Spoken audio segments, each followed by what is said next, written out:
How you guys doing? Welcome to the show. It's Independent Ryderz time. How you guys doing in the chat room as well as Roku? Yes, Insane Throttle TV is on Roku now.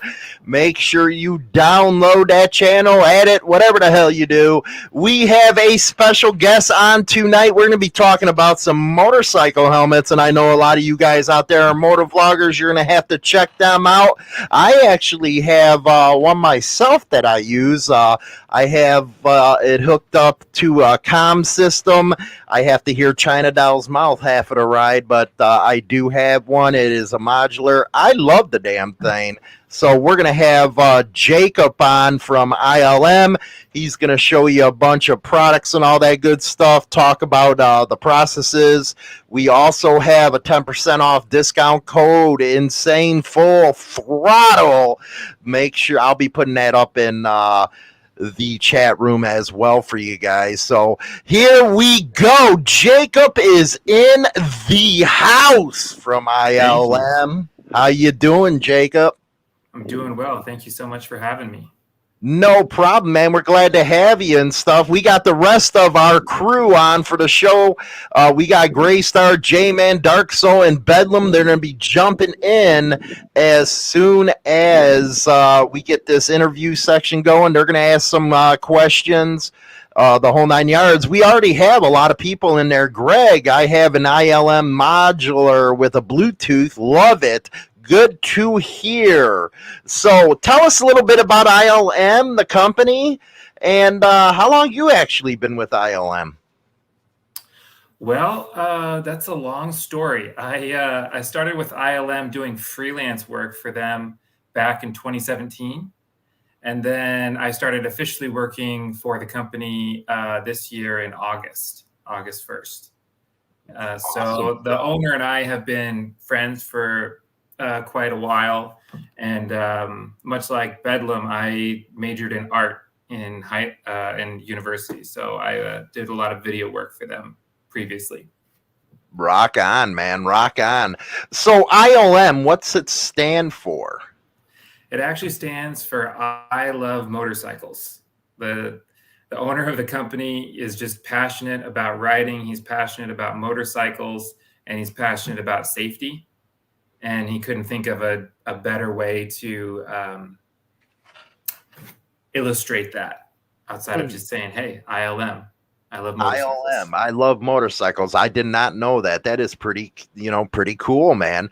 Now, you, do you have your own manufacturing plant? Do you import? What kind of stuff are we looking at as far as that?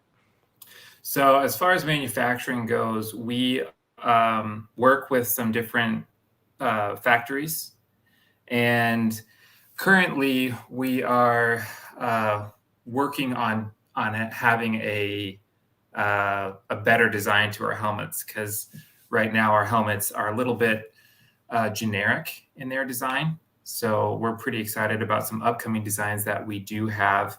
As far as the manufacturing goes, we work with some different factories for that one. We don't have our own factory yet. Is that something that you're going to be looking to get into, is getting your own manufacturer facility? Bolt Bucket, ILM for sure. Man, you guys got a lot of fans out there. That's good to hear, man. A moto vlogger right there. But is your plans in the work for a manufacturing plant?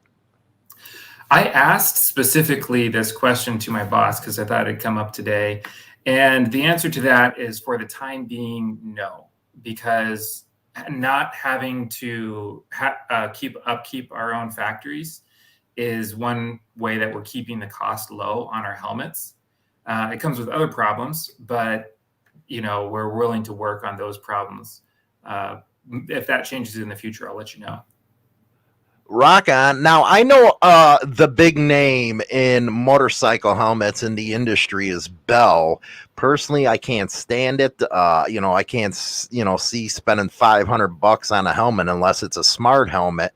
And that is something ILM is going to be working on, which is really cool. What is the difference between yours and Bell's?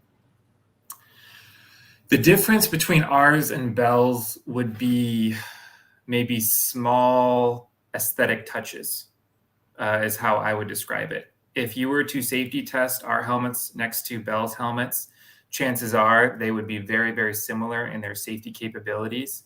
But Bell has had a lot more time than us to refine the smaller things. You know, the little button, the way the button feels, the way that the liners clip into the helmet. And so that's something that we are currently working on refining, because we want to be in that Bell level of refinement with our same cost bracket. Rock on. Now you're coming up with some cool design for your helmets right now, and you actually got one with you. Yeah, this is we call this one our Z501 design. It's just a full face helmet. And this is, the Joker. We've got the Joker here. He's going, ha ha. He got some skulls and it says bang. This helmet comes with the mirrored visors as well as a mirrored tail fin. But it also comes with a clear visor if that's what you're into. And almost all of our helmets have the dual visor on the inside that retracts up inside there. So, this helmet in particular is one of my favorites simply because of how light it is. It is almost in the bracket of a carbon fiber helmet. For lightness, it's just a little bit heavier than that. And it's not a carbon fiber helmet, but that's what I like about this one personally. What's the price breakdown on that helmet right there? A lot of people are saying they like that one. It looks cool. Right. That one is $129.99. So it's very reasonable to be able to buy it and give it a shot and see if it's something that's your style. We have a couple of different designs as well, not just that one. Okay, well, let's go over the different models you have, different designs that are available, but let's check out some of your inventory right there. So I'm just sitting here with a table full of helmets. This helmet is, I would say, our flagship helmet. This helmet we call it the 902. It's a modular helmet, so it folds up. And you've got a nice little fin on the back and then an LED light. And this helmet comes in it comes in 3 different styles. You have one without the LED light. You have one with the LED light.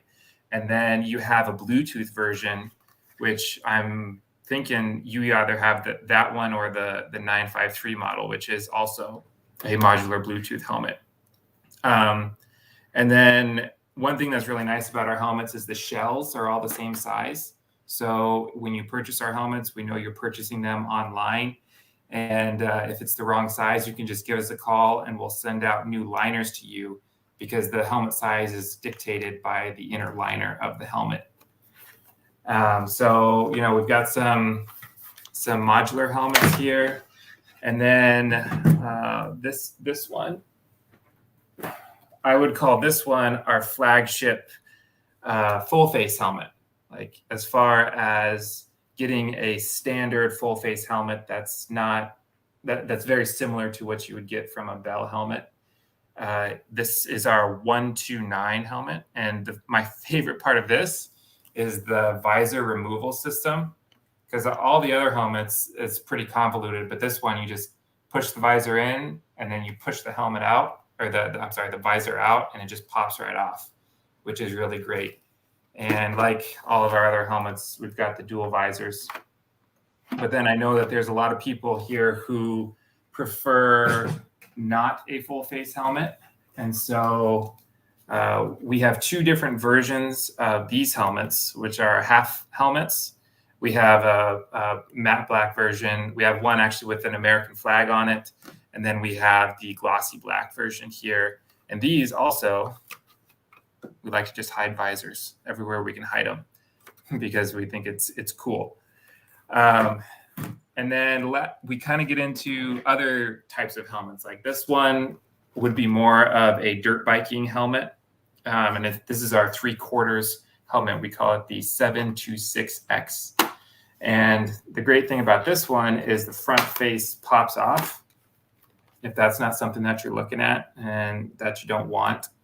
We're also really into being able to open and close your vents so you can choose how much air gets let into the helmet, depending on if you're riding, in the winter or in the summer.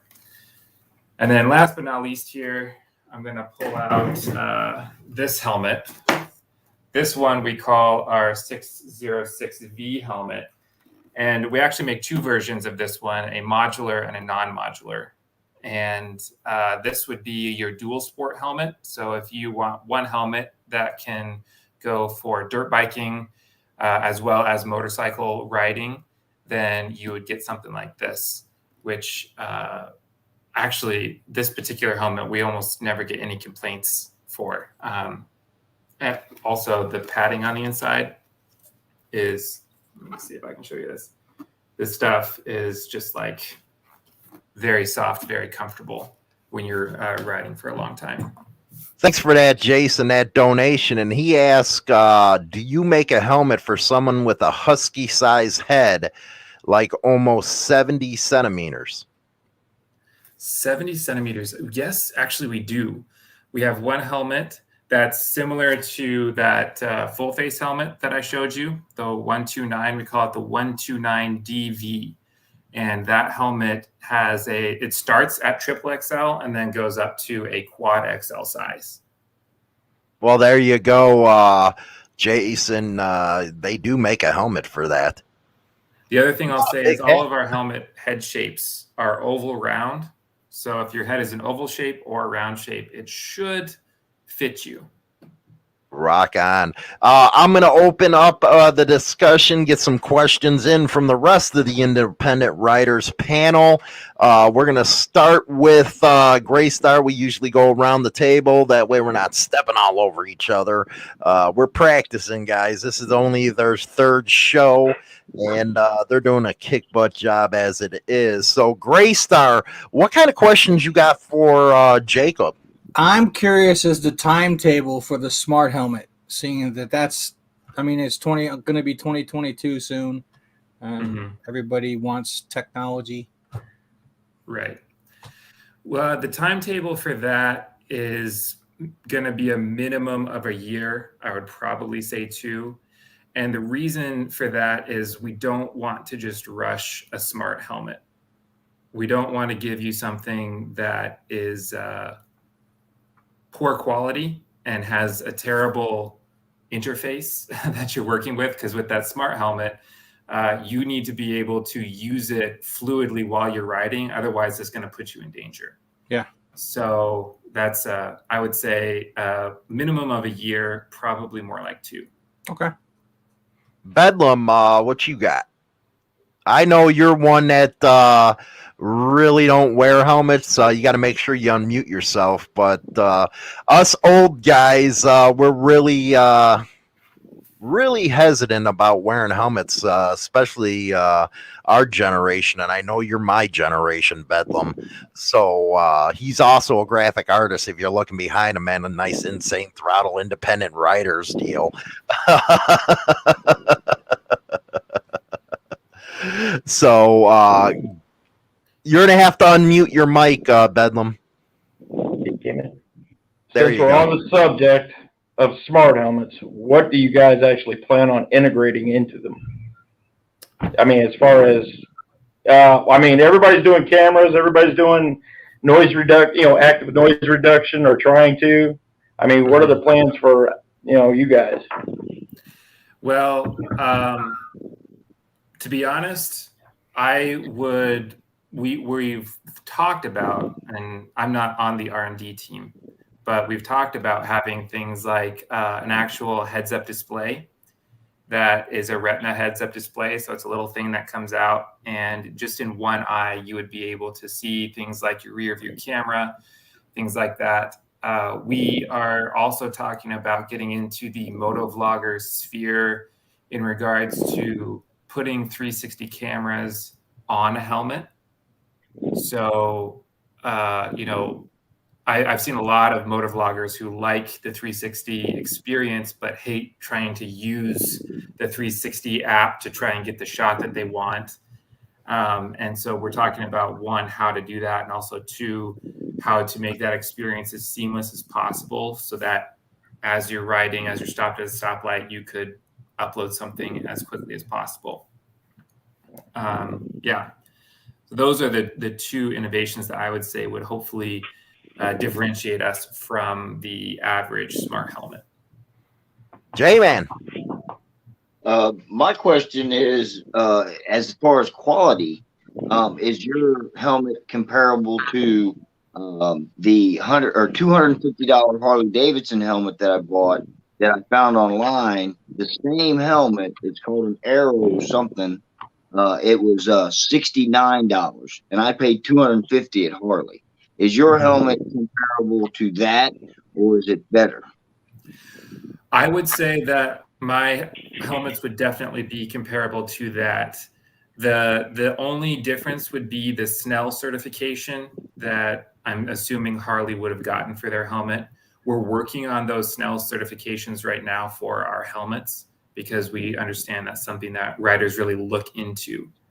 But if you look into certifications even more, there's not really one set standard. I say that our helmets can stand up to that because, one, we actually have our own testing facility and we pre-test our helmets. So before we send it to the DOT center, and actually a lot of our helmets are also ECE compliant. So we pre-test to make sure that when we send it off to the ECE facility, we know they're going to pass. So quality and safety is something that we definitely take very seriously. And I would put our helmet up against that Harley Davidson helmet any day of the week. Well, my question for J-Man is, why did you feel like you had to go with a Harley Davidson helmet? Is it the quality, the build, the confidence in the name? Like the helmet that he was showing, this helmet does have the removable face. They called it the Pilot, and it did intrigue me at a rally. And the wife said, "We got the money, buy it." So I bought it. Rock on. Next generation, before I get to Dark Soul, next generation Beaton, he was just thinking out loud and he would like to see some sort of lighting system for nighttime rides for safety. If you see them, that type of deal. Do you got a safety mechanism with lights over at ILM? We do. That's our 902 helmet here. And this, I don't have the batteries in here, but this just has a real simple LED. Because it's so simple, the batteries last for forever. And you just hit the little button and it turns on. It's got some different blinking modes, so slow blink, a fast blink, and then a completely it's just on all the time mode. And currently, this is our only helmet that has that nighttime LED safety feature. Rock on. Dark Soul. So you say you test your helmets and stuff to meet the specs. Have you tried to test to exceed those specs? Absolutely. That's, for us, it's exceeding the specs is meeting our own standards, if that makes sense. Because we don't want to, one, I feel like if you just meet it and then you send it, there's a chance that you might not pass. And so our testing facility isn't near me now, but when I lived closer to the testing facility, it was, I would walk in there and there's just helmet shells everywhere and they've got dents in them and things like that. And lots of scientific writing for our R&D team as they're trying new things to make sure that everything meets that standard. There is a video that is actually Graystar sent in our Discord server going around about the ILM helmet. I think it's a bunch of crap, but what they do is drop it off a 3-story building with a watermelon in there. That's like scientific, if you call it that. I think that it did good during the first drop, and everybody knows that once your helmet hits the ground, it's retired, put it on the wall. I don't know if you've seen that stupid video, but I wanted you to address how the testing, how you put it through it. I haven't seen that video. How many times did they drop it? 3. 3. Off of a 3-story building. And after 3 times, they said, "Oh man, it doesn't work." Yeah, the modular, the chin mask broke off and stuff. It was retarded. It the first one, it saved the watermelon, but after that, it just got ridiculous. But I want the people to know what is the actual process of testing these helmets instead of some Yahoo on YouTube doing something like that. Right. So actually, the test has 3 stages. There is a low temperature test, an average temperature test, and a high temperature test. So you actually start out and you freeze a helmet. Actually, you freeze maybe 3 or 4 because, like you're talking about, once you do one test on that helmet, it's done. The EPS foam inside is cracked. There's no way to put that together.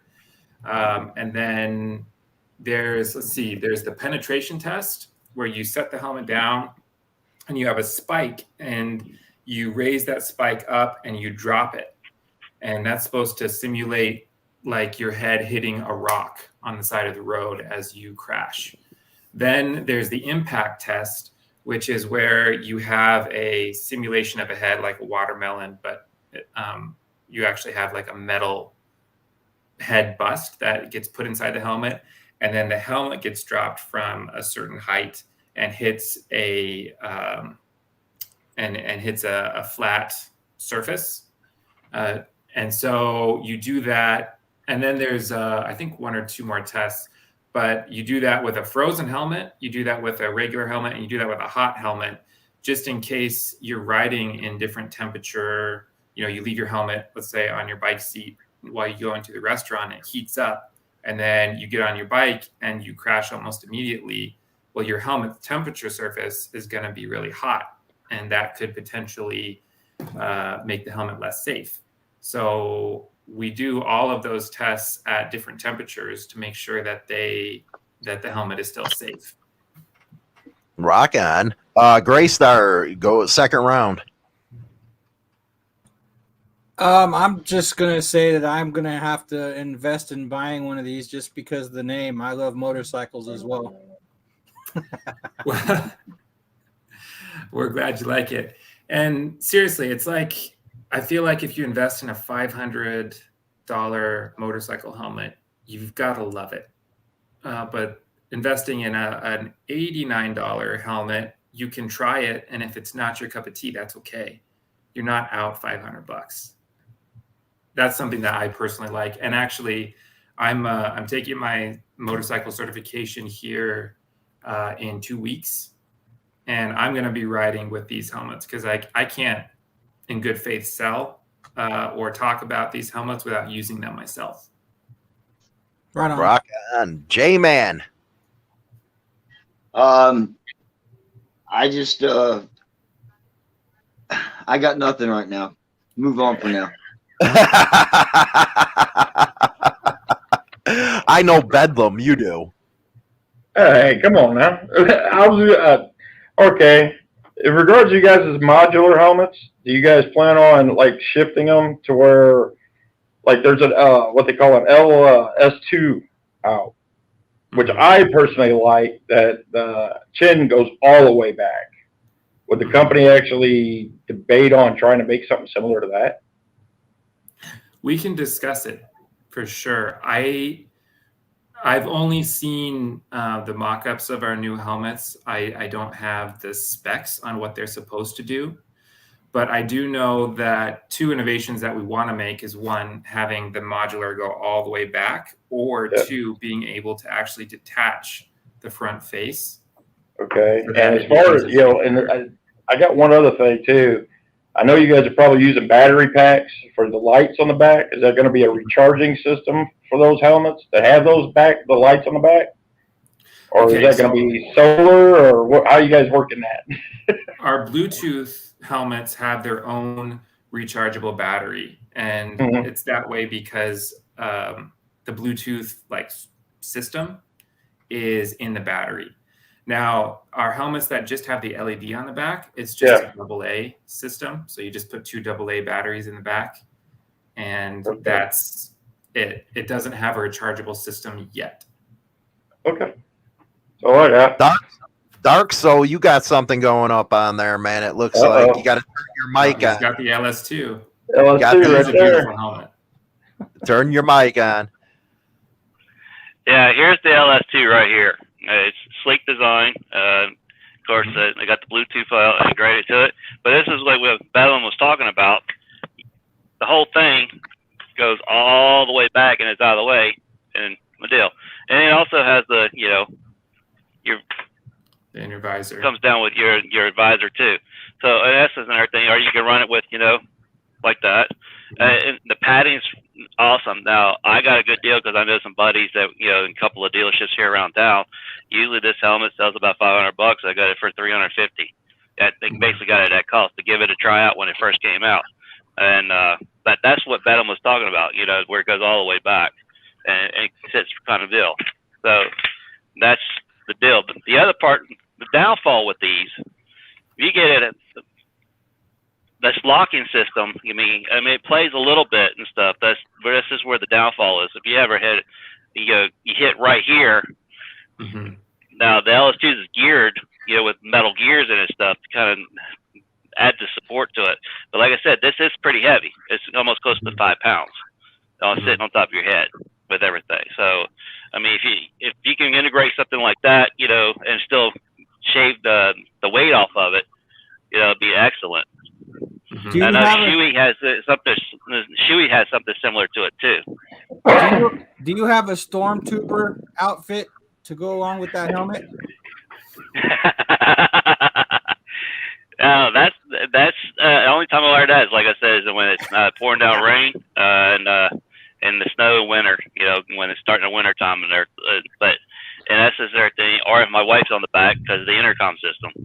So other than that, I wear my half shell. You said that it had a metal gear. How does that work in the rain? Doesn't when metal get rust? No, it's all sealed in there. It's all one big piece. It's all sealed. Jacob, Mike Thune in the comment section, he has a question. Where are all the modular test hits of reproducing an accident or LB force hit to the nose? Those things always feel like they wouldn't do good in a crash. Right. You're right. The helmets have to be hit in all different places. So the penetration tests a lot of times are done along the head of the helmet. But then we do also, the way that the test is done, you can put the helmet, like this and drop it. Of course, with the modular, you're always going to run a risk, regardless of manufacturer, that the chin of the helmet is not going to be as strong as the rest of the helmet. And so I know a ton of people, and they just refuse to use modulars because they feel like it's unsafe. Personally, I feel like I would wear this helmet without any second thought. What is it rated for, that modular, as far as speed? What can you expect out of that helmet, say at a 65 mile an hour wreck? To be honest, I'm unsure of the rating on speed. I know that as far as the DOT is concerned, it will perform its duty. It will keep you safe. Actually, the third day on the job, I just started back in August. I get a call from a guy, and he said, "Hey, I was just calling.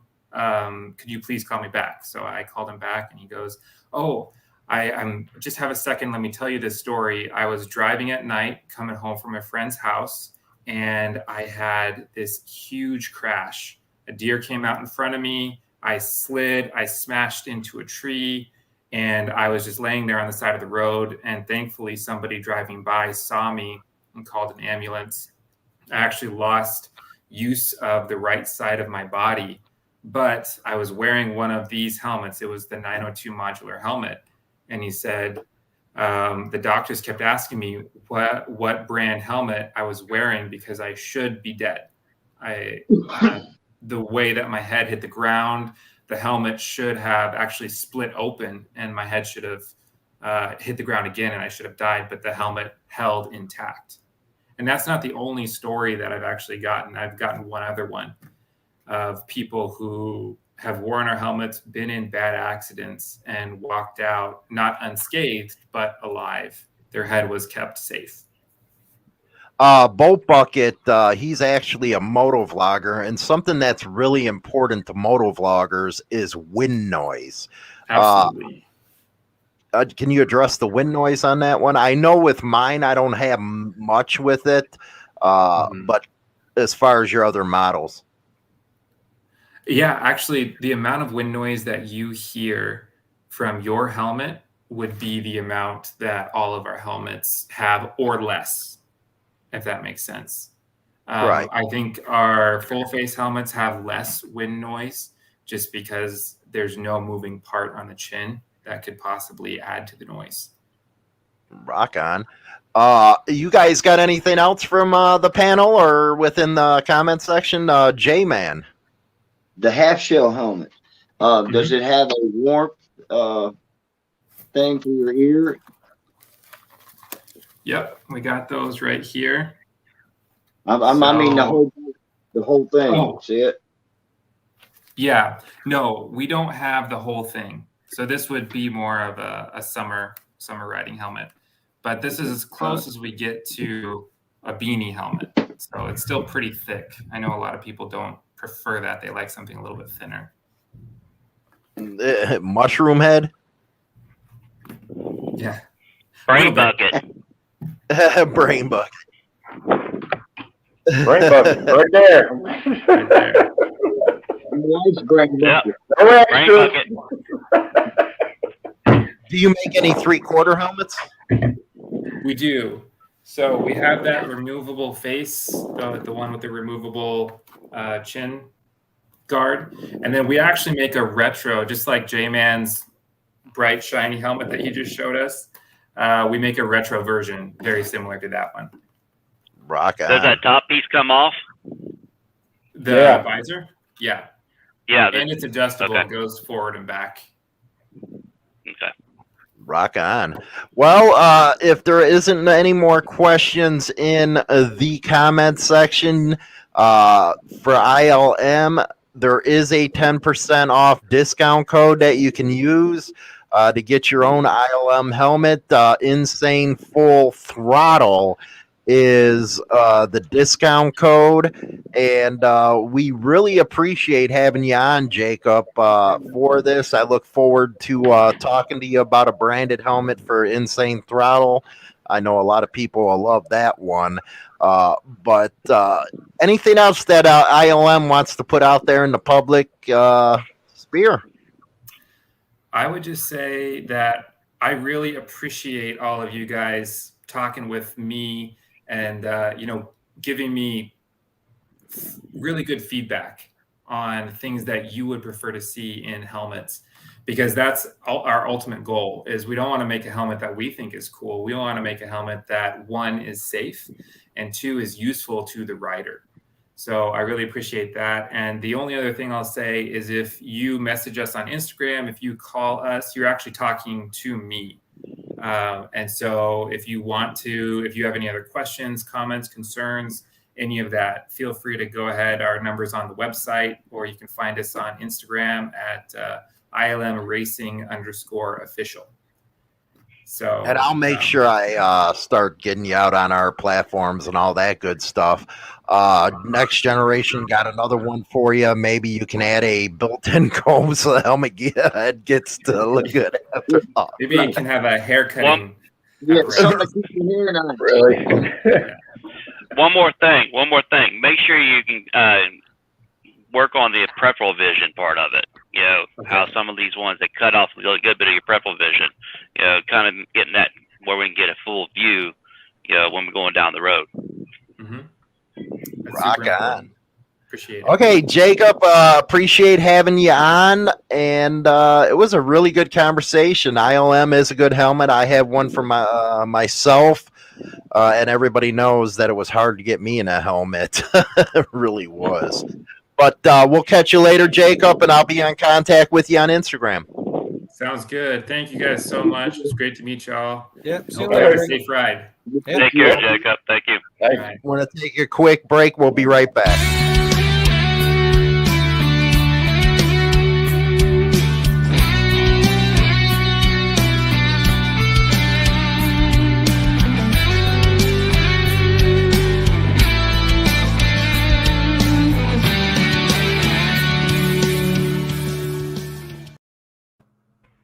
Okay, that was Jake from ILM. We really appreciate having him in the discussion today. They have a lot of great products. They really do. They got a great product line, especially that Joker.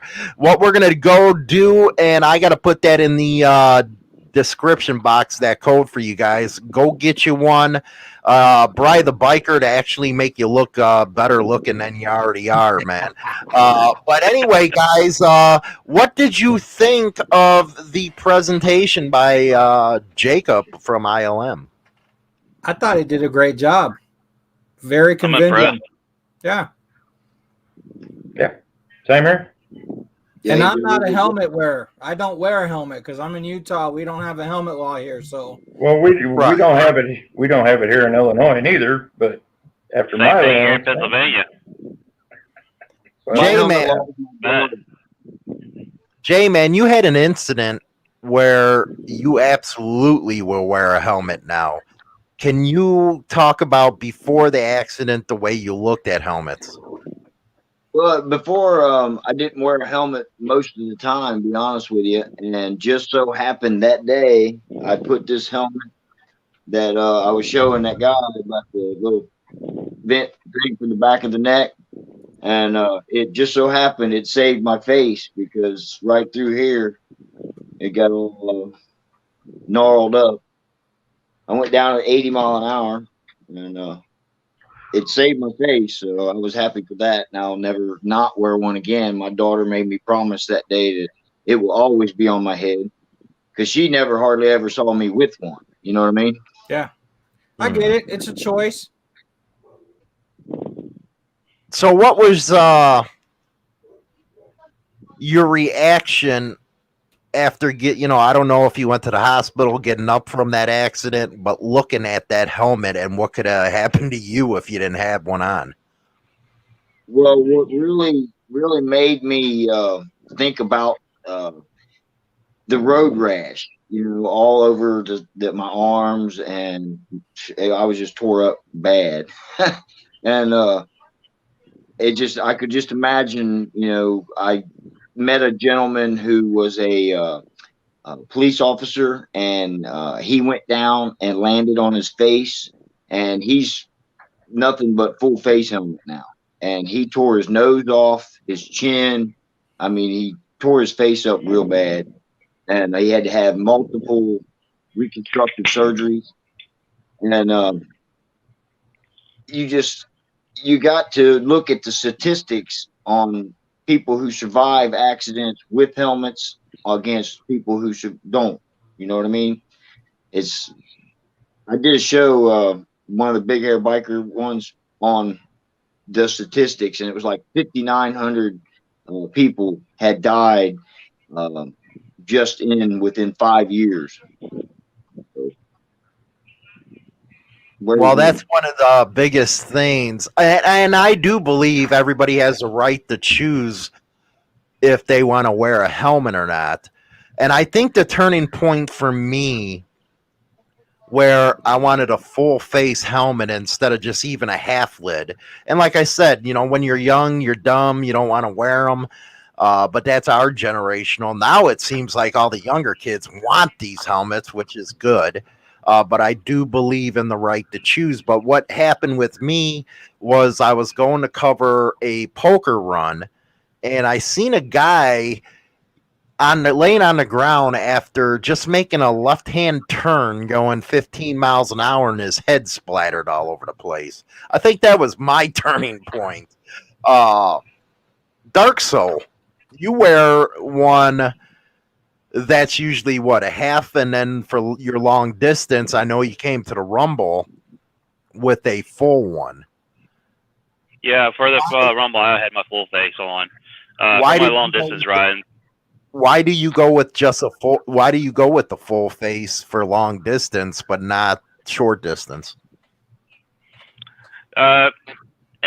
It's a combination. There's times I'll wear my half when, that particular deal, I had a long run and started out a little chilly that morning, and I just kept it on all the way there. Went all the way down to see J-Man and visit with him for a little bit before I head up to the Rumble. And I'll wear my half shell majority of the time. And this is variance of the deal. But I did have an accident myself, and I did have my half shell on, and my not this half shell, but it was another one. I hit the back of it, and I keep one on now. Every now and then, I might 5 or 10 miles, I'll not wear one. But like you said, it's a freedom of choice, but 95% of the time, I have mine on. Mm-hmm. Bedlam, what would you say to those that don't believe in the right to choose, and they use motorcycle accident deaths as a way to push an agenda? Sure, meaning as far as pushing the agenda to wear them or not wear them? To wear them and try to make helmet laws, because you're in Illinois like myself, and you got a lot of representatives trying to push this helmet deal. Yeah, it's still, I don't agree with that. I still think it should be a freedom of choice, just like everything else. I mean, you get the freedom of choice to put your leg over that bike, because it's basically a full fireball waiting to go off, So, I mean, the helmet ain't going to protect you if your bike goes up and you're on it. So that is my point on that. So yeah, supposed to ride a bike that catches on fire, Bedlam. Yeah, I mean, your helmet ain't going to save you. Well, he does ride a Harley. Just saying. Oh, here we go. Hey, look. Okay, I do. Okay, let me put it this way. Before 2018, I was one of those guys that didn't ride with a helmet all the time. Okay, my wife forced me to get helmets. Period. I got 2. Okay, I got my half shell, my little beanie, my beanie one, and this is the actual helmet I got in a wreck in 2018. Okay, bounced my head 3 times off asphalt on a major highway. Okay, still got the same helmet. Didn't crack it, didn't do nothing. Because the only reason being is because my arms came up and protected my face, and my arms took all the damage. My helmet never hit, my arms took everything. Because I ended up breaking my thumbs and everything else. But point being is, it's still everybody's choice, regardless, on whether or not you're going to do it. You're damned if you do, pardon my French, damned if you don't. Right. That's what they say. So, well, and then, I mean, I don't only, because I even got this one, a full face. But most of the time I only wear this one during the winter because it's just too cold. You're not going to wear a beanie when in a freezing winter, below 30 degrees.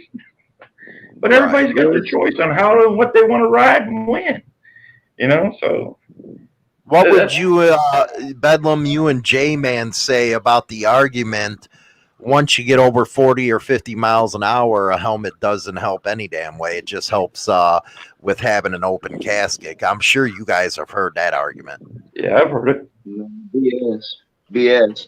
I don't care if you're doing over 50 miles an hour and you're not wearing a helmet, and you go down, you're 90% more chance of dying. I'm sorry. I was only doing 40, and I got 12 inches of steel in my leg now. You know, so 12 inches of steel, pins in one hand.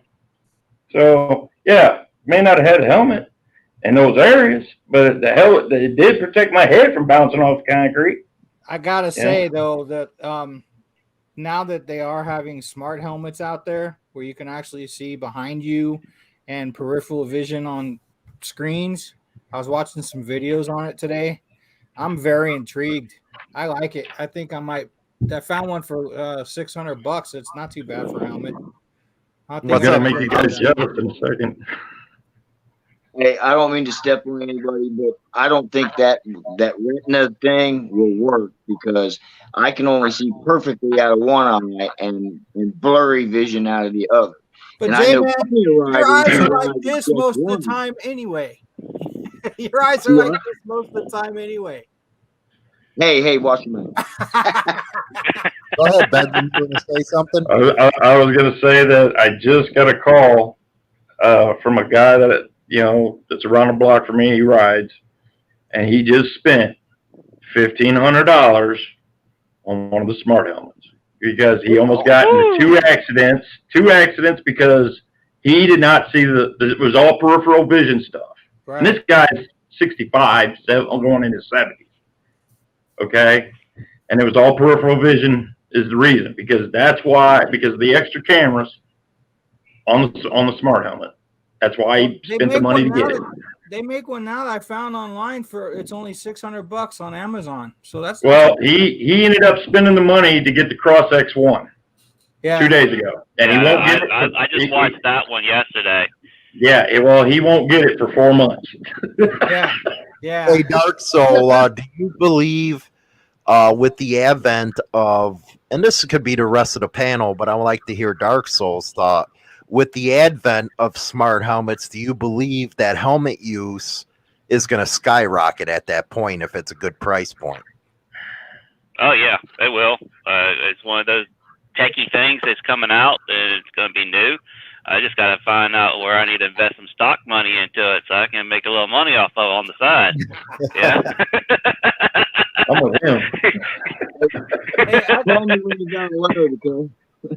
I'm really intrigued with ILM's coming out with a smart helmet. Sooner the better for them, hopefully. But their price point, I think, will be really good. Well, I think it's going to be really great for moto vloggers to have the 360 camera mounted in it already. Yeah. The only problem with that is if you do go down and damage the camera, is the footage going to be lost, or how they're going to do that? Something good for the insurance company as well. We're not even talking about that aspect. But the safety aspect of it, that should help with the insurance tremendously. You make a really good point, Hollywood. Why don't insurance companies give you a break if you wear a helmet? That's something we should push at the A-Bait level, is getting insurance discounts for having a helmet with a video camera on it. You notice, because they don't now.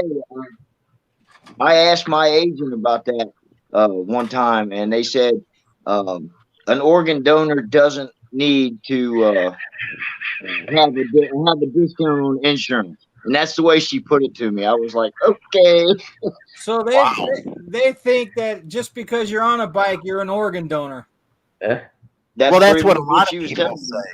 I've heard that. That's what a lot of. What do you guys consider a smart helmet?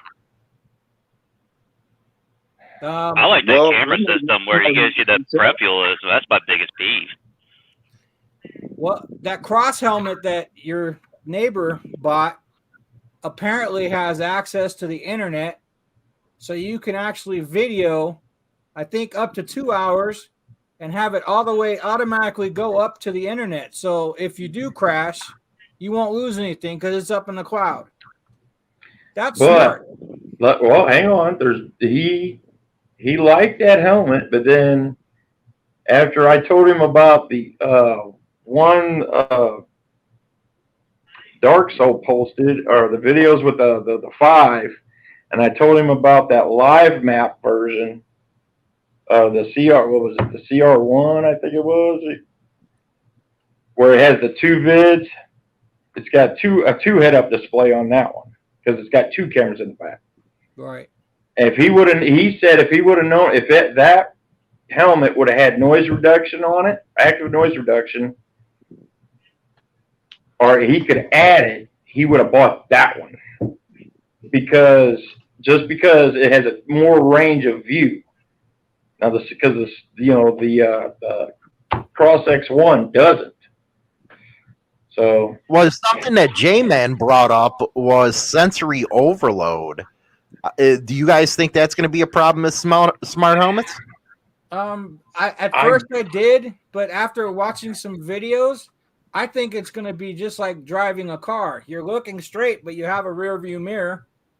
That's kind of the way I'm looking at it. I got one. I was talking to Dark Soul about this, I think, the other day, and my problem is with all this noise reduction and not hearing everything going on around you, because now you got all these vehicles as well getting padded, to where they can't hear anything outside the car. So they won't see you coming or hear you now.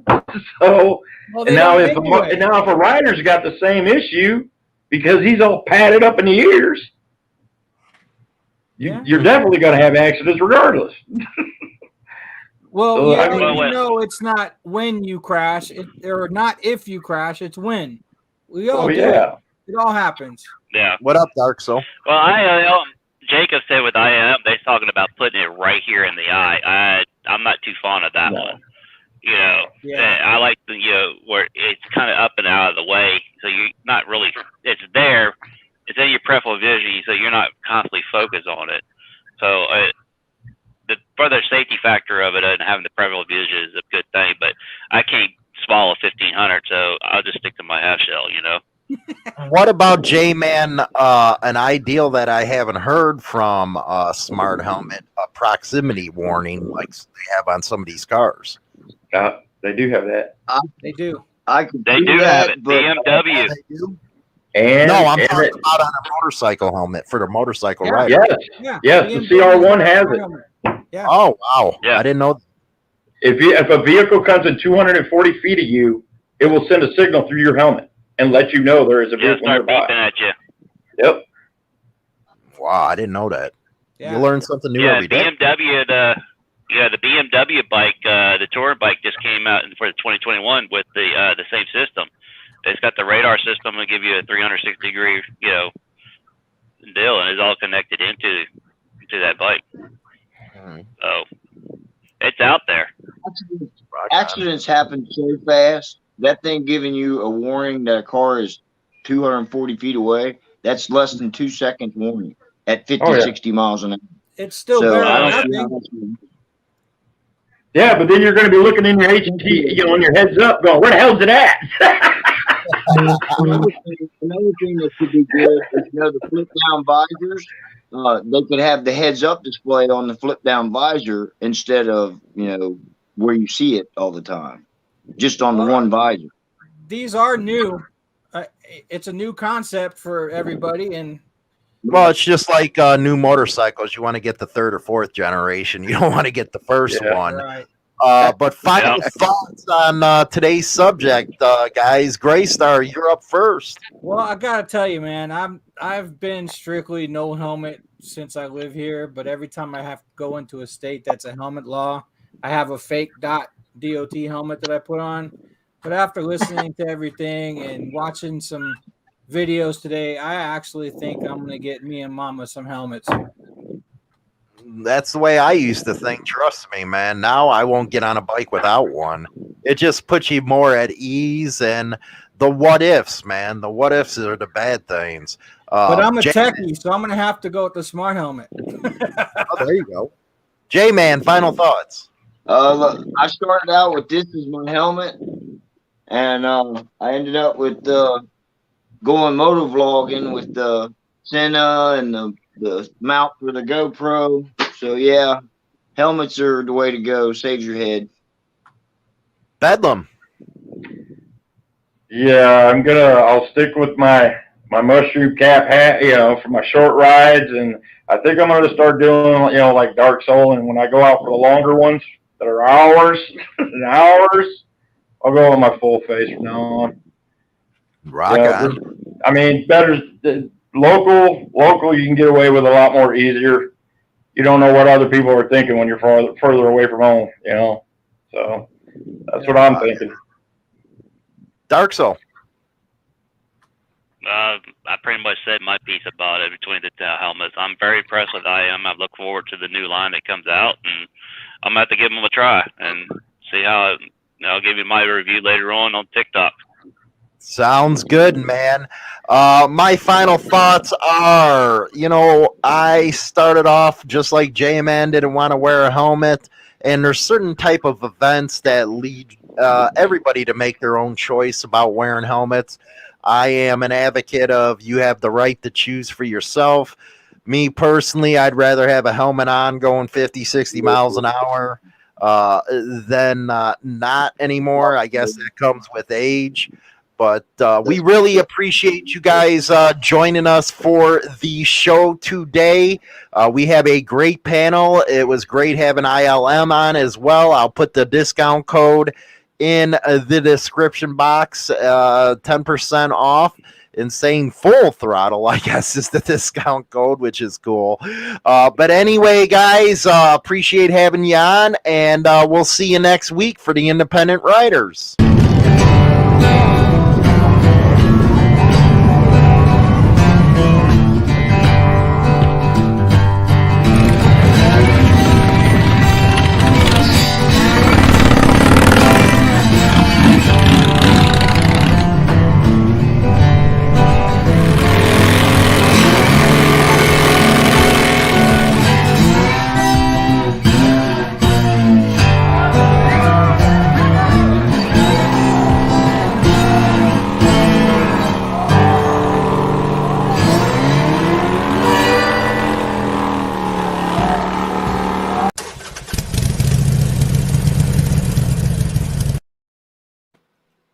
That was cool.